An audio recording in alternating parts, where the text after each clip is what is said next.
Hello, and welcome back to The Wellness Pharmacist, the podcast where we are taking an honest, evidence-based, information-backed look at the challenges of living with chronic illness. I'm your host, Dr. Kat. I'm a pharmacist, a patient advocate, a health educator, and someone who actually lives with chronic conditions too. Today's episode is one I have been thinking about for a while because it hits close to home, both professionally and personally. We are talking about a controversial use of graded exercise therapy, otherwise known as GET, and cognitive behavioral therapy, or otherwise known as CBT, in the treatment of chronic fatigue. This is also known as myalgic encephalomyelitis, chronic fatigue syndrome, or like ME/CFS. So from here on out, I'll just say chronic fatigue because for me, that's a tongue twister. Let's start with some basics. What is graded exercise therapy? If you've never heard of it, some people haven't. It has been in use all over the Western world pretty much, and even in the United States, the UK, Western Europe, that sort of thing. So graded exercise therapy, or GET, is a treatment approach that involves a gradual increase in physical activity with the aim of improving a person's energy and physical functioning. The idea is to slowly build tolerance, kind of like physical therapy, but for fatigue. Well, cognitive behavioral therapy, I think most people have heard about this. It's a psychological approach aimed at changing unhelpful thoughts or behaviors. In the context of chronic fatigue, CBT is often used to challenge beliefs around activity avoidance or catastrophizing fatigue symptoms. It's kind of like that negative spin on chronic fatigue. What they're trying to do is to get away from that and focus more on the positives. And it sounds logical on the surface, right? It sounds like, oh, okay, well, they're trying, it's definitely, it could help. But here's the thing. It doesn't work for everyone. It doesn't work for the majority of everyone. And for many of us, it actually makes things worse, much worse. And we really don't want that. What does the research say and what doesn't it say? Let's take a look at both sides. Some studies, like one published in the Scandinavian Journal of Primary Healthcare in December 2023, reported that CBT and this graded exercise therapy, GET, showed some improvement in functioning for people with unexplained fatigue. Let's read the abstract because I think that's important. It says, chronic fatigue syndromes, real illnesses that people can recover from. And it goes on to say the Oslo Chronic Fatigue Consortium consists of researchers and clinicians who question the current narrative that chronic fatigue syndromes, including post-COVID conditions, are incurable diseases. Instead, we propose an alternative view based on research which offers more hope to patients.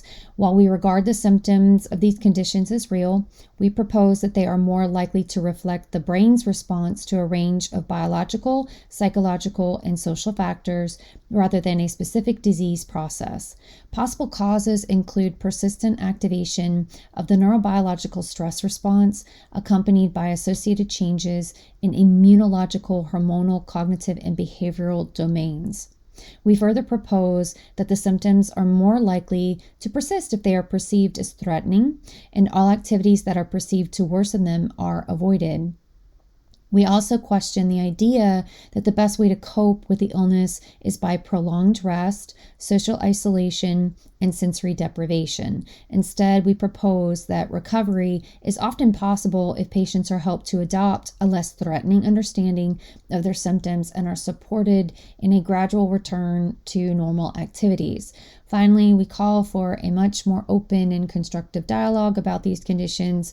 This dialogue should include a wider range of views, including those of patients who have recovered from them. That is the abstract from the journal article published in December of 2023. And you can look it up It's free for everybody to look up online. You can read that for yourselves. And I encourage you to do so. I encourage you to do that. And, you can go ahead and read this article. It's got a lot of scientific terms and those sorts of things. So it can get kind of heavy and convoluted and scientifically dense, but that's why I'm here. I'm trying to break this down for you. So to me, this again is a lot of science talk. And what it's really saying is that this is a psychological issue. And I caution this because a lot of the time people are told this is all in your head. And that can be very dangerous to so many people because what you're feeling is 100% true and it's 100% reality. And this article does try to use language that can be construed as sensitive towards people living with chronic fatigue. However, there's also strong language on the opposite. And as I read it, I get as a medical writer, we're taught to present both sides, but facts from both sides. And you want to also make sure that your own bias doesn't pop into what it is that you're trying to come across when you're writing something. Keep it to the facts, please, right? And that's what I do. And these terms that were used in the study, and I encourage you to read the study yourself, the terms get confrontational, in my opinion, especially in North America. They would be more perceived as that, and maybe it's a cultural thing. So I want to give the benefit of the doubt here. But this particular piece really spoke to me because I feel that it would do more harm than good to people. And I'm all about presenting both sides and then obviously giving my educated opinion considering my health background. As with anything, I have to have a disclaimer. This is for informational purposes only. And, talk to your medical team about this and see where they lie. It would be interesting to hear their viewpoints on this, and it would be good for you to know where they stand. So this article is basically saying that there's a psychosocial or psychological social element to this, and that getting up and moving and gradually increasing that movement will significantly improve us, if not reverse the effects of this chronic fatigue. But obviously, go ahead and read it and don't just take it from me. Direct quotes are, quote, persistent fatigue occurs in many other illnesses and is therefore unlikely to indicate a distinct illness, end quote. Okay, that is true. Fatigue is part of a lot of autoimmune conditions. And so fatigue by itself isn't necessarily an indicator of one particular thing. However, when you combine fatigue with the previous infection of, let's say, COVID, when you combine fatigue with those autoimmune conditions, it's chronically, if you're chronically tired because you have inflammation and those sorts of things, then you're chronically fatigued. They also say that the idea that the predominant position of this condition, chronic fatigue, is considered chronic and that, quote, activity is harmful, namely by what they refer to as campaigners of the disease. So campaigners of the disease are saying, in their words, campaigners are saying activity is harmful. They themselves, the people that wrote this, offer a differing opinion, saying that graded exercise therapy and cognitive behavioral therapy offers, quote, realistic hope of improvement and recovery, end quote. So we're talking recovery. To me, that is, it goes away. It's a cure. That's what that means to me. And in science, recovery means you're completely recovered. And I think that that's in any society. Okay, I'm recovered. I'm 100%. They go on to say that since there are no biomarkers, so there's no markers in the blood for this, after 40 plus years of research on this particular topic, that there are no specific biological defects or there's no specific pathology to identify it. And since this type of fatigue is seen with other illnesses, such as fibromyalgia, chronic pain, then they pose it, people should explore psychological, social perspectives as well as the biological. So they're saying, hey, since we can't seem to find a marker for this, okay, so we can't seem to find a marker for it in the body, maybe it is psychological and social. So to me, that is saying it's in your head.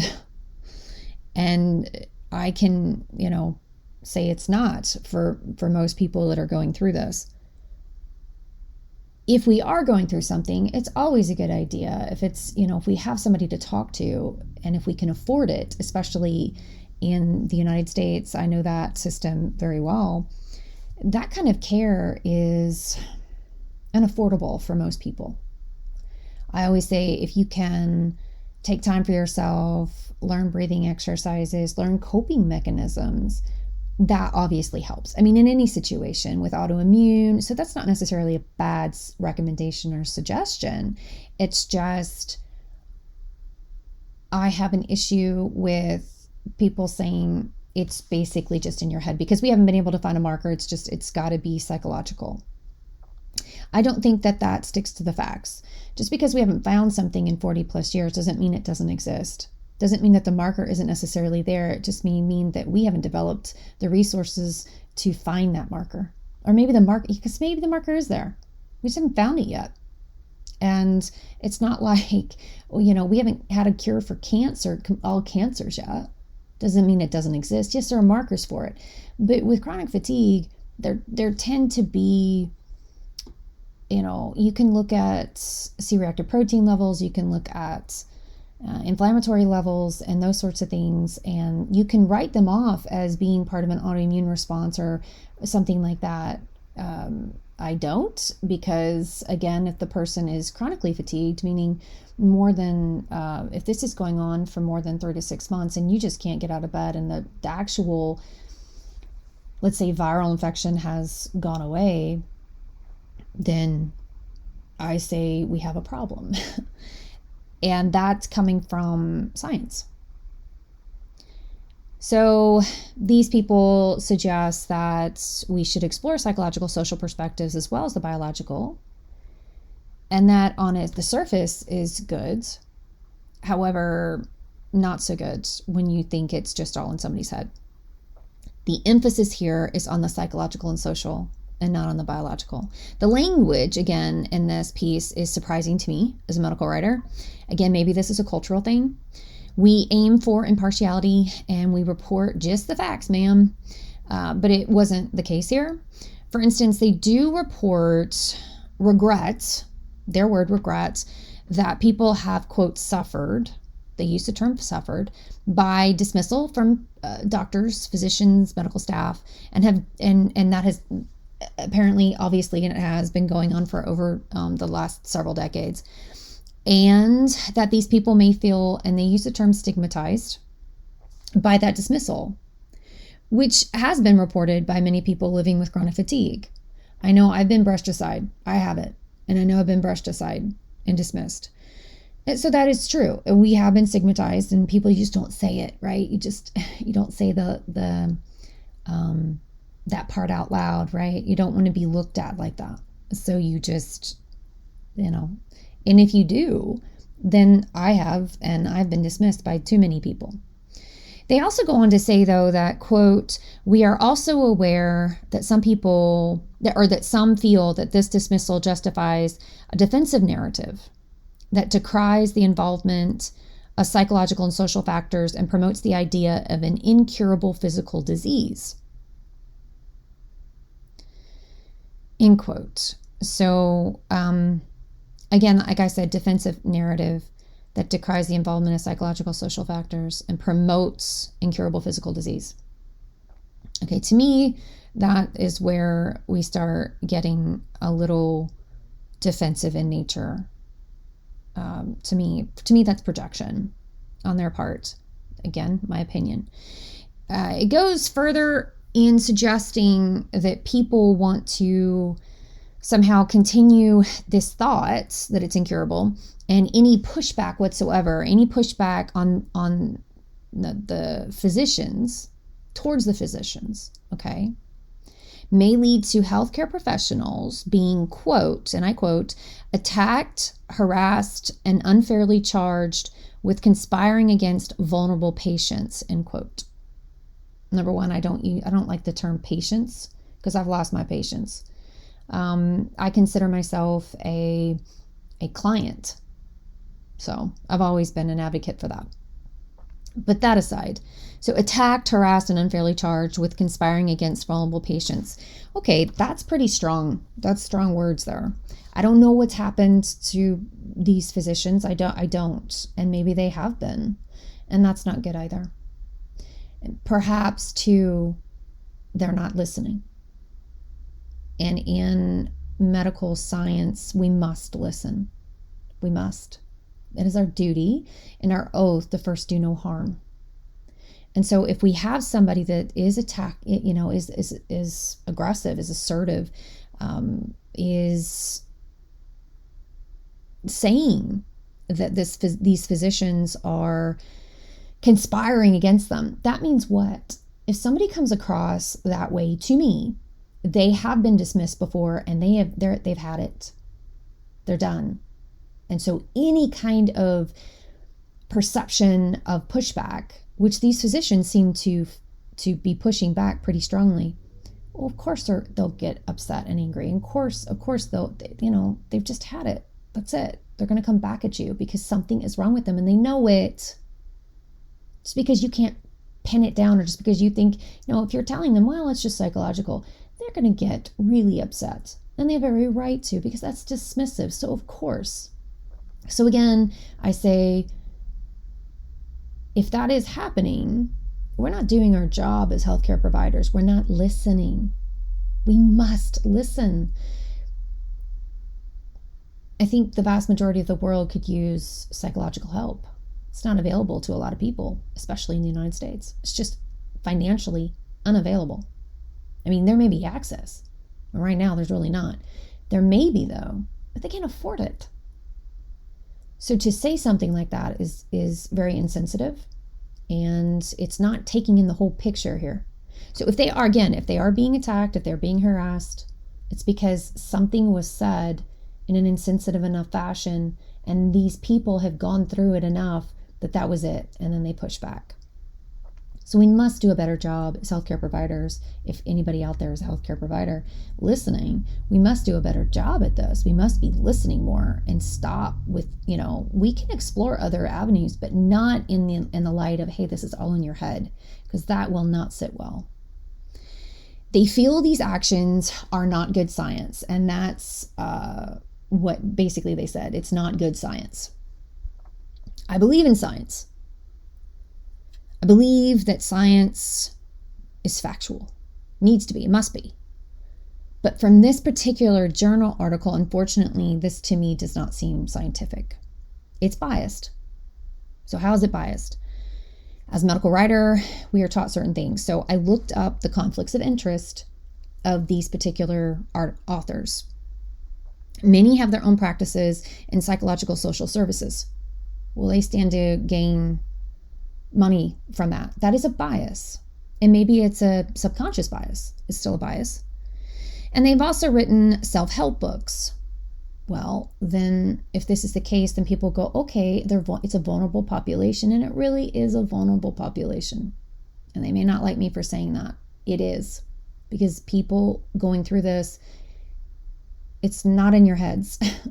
You're struggling to stay alive, to stay active, to stay in your homes with food on your table, with clothes on your back. And you're desperate. I'm desperate a lot of the time. So when I see maybe this book will help me, and then you have a meager supply, then you'll buy it. Well, that's a bias because these people have written self-help books. They receive royalties along with that. They conduct workshops on long-term conditions. They get travel expenses for that. They're making their careers off of this. It's not just a physician-client thing with no conflicts of interest. They've got self-help books. They've got psychological social services that they charge for. And that is listed as a conflict of interest. So at least they put that in, and that's good. I'm glad that they did. Other authors receive grant funding, paid lectures on stress and coping. Particularly, they say stress and coping. There is vested interest in this particular case with multiple authors here to get people to use their services for stress and coping, as if chronic fatigue is solely based on these factors, which they are not. It's not just a psychological thing. It's not just because we haven't found the markers doesn't mean it doesn't exist.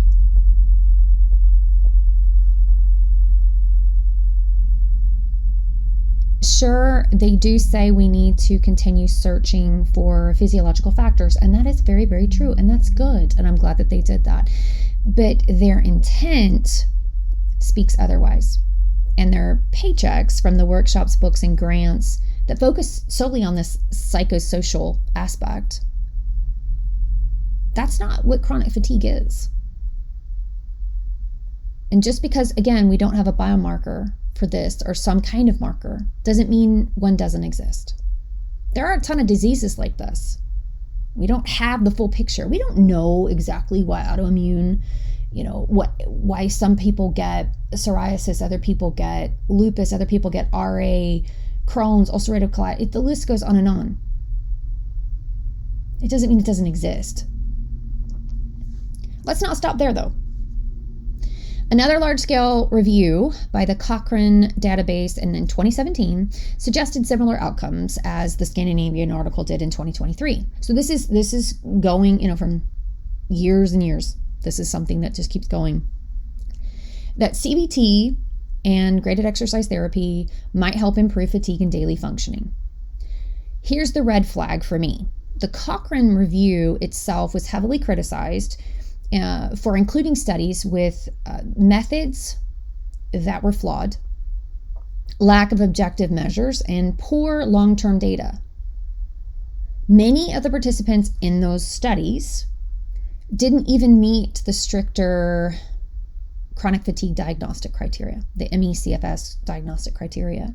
And most importantly, relapse and harm were underreported. Let me repeat that. They were underreported. So people went back and complained, and they literally wrote another response to that. Okay? Which is interesting to me. Now, let's contrast that with what's in journal Work in 2020 and the Diseases Journal 2023 and a critical piece in Journal of Health Psychology in 2022.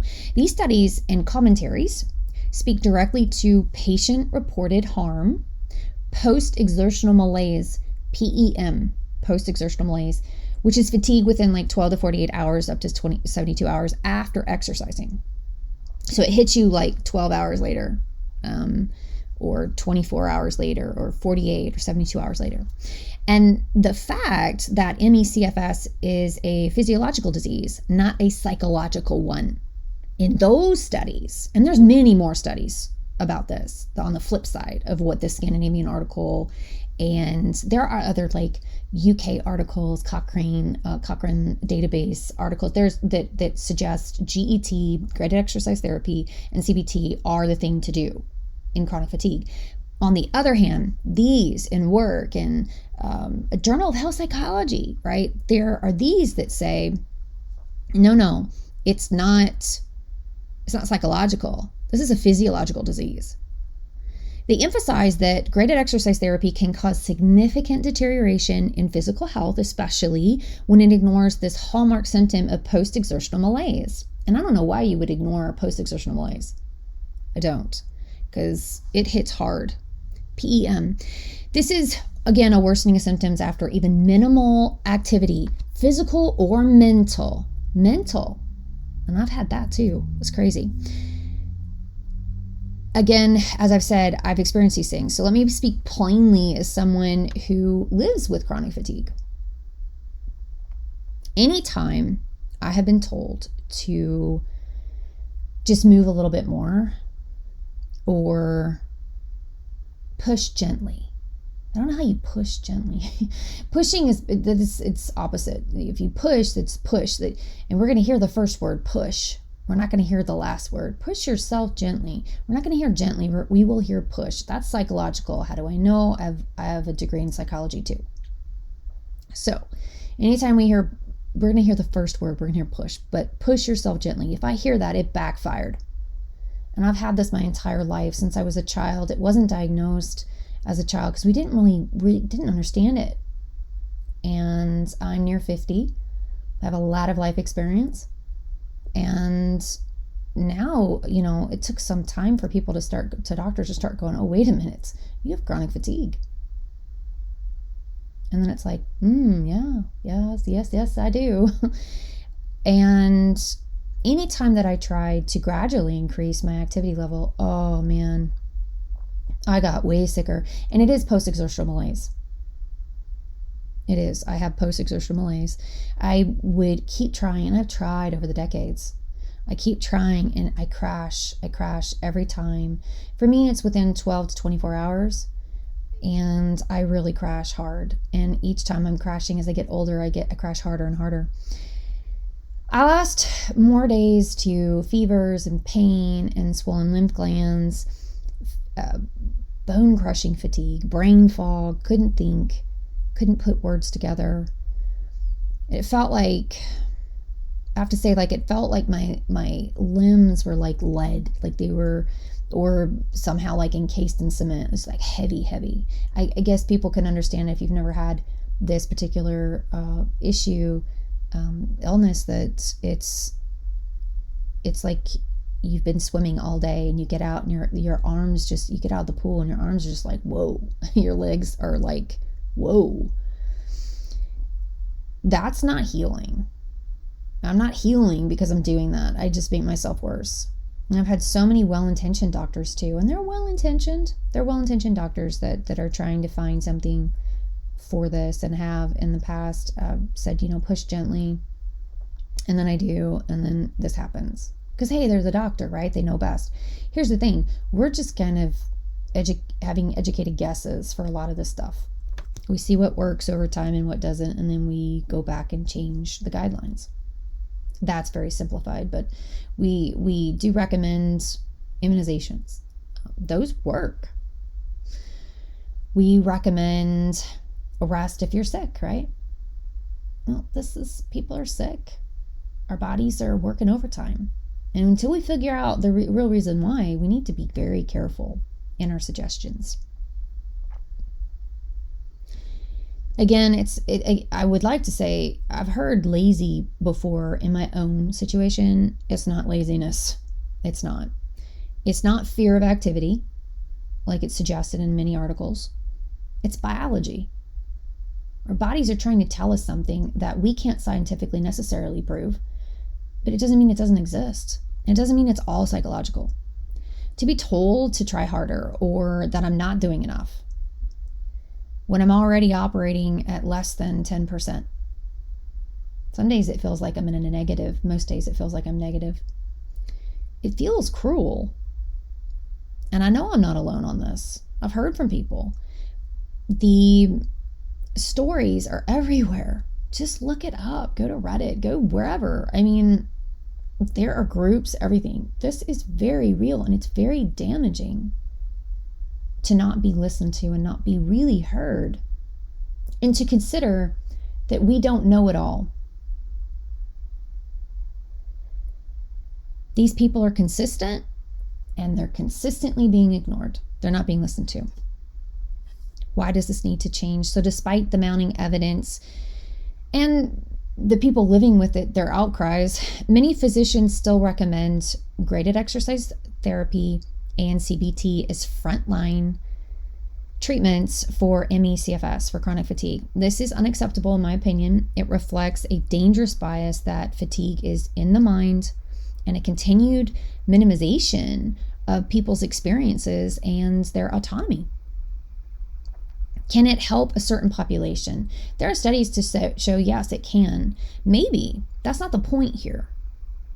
These articles suggest pushing everyone with these therapies, and it's just hurtful. Case in point, let's read the conclusion of this work journal study. it says, quote, GET not only fails to objectively improve function significantly or to restore the ability to work, but it is also detrimental to the health of greater than or equal to 50% of patients, according to a multitude of patient surveys. Consequently, it should not be recommended, end quote. Wow. Now the work is in 2020. I would look this up. Because that's, you can read that and you can see it firsthand. This practice, in my educated opinion, must stop. We need to advocate for treatments that respect the body's limits, not override them. And we need rest-based pacing. We need autonomic testing, nutritional support is super important here. That is so important. And if we can get a hold of a nutritionist, dietitian that's experienced with chronic fatigue and like autoimmune diseases or chronic illness, this is super important. They can really help here, and they're highly underutilized. I know this. Mitochondrial focused care, and above all, we need to believe people. We need to believe people that are coming in and telling us this. We need to have some compassion. And we need to understand that they've been told this stuff is probably, most of them, a lot of them have been told this is all in your head. This is psychological. This doesn't exist. And that's not helpful. And first, do no harm. So final thoughts, if you're living with chronic fatigue, this MECFS, and someone recommends graded exercise therapy, please know that you have the right to say no. You are not lazy. You are not weak. And you are not imagining your illness. You are living through something very real and incredibly misunderstood. If you're a provider listening, I urge you to dig deeper. I urge you to listen. Just sit and listen. I know you're busy. I know you're swamped. I know you have preconceived ideas. We need to stop, though, and we need to listen. Question the studies. Listen to your clients. They're people. Your care could either change their life or crush it. That's it for today's episode of The Wellness Pharmacist. If this resonated with you, please share it. Please share it with someone who needs to hear it. And if you're a longtime listener, thank you. Thank you so much for coming back today and listening. Your support helps keep this going. And until next time, please honor your limits. Listen to your body. It will never steer you wrong, and never mistake rest for weakness. Take care. We'll talk again soon.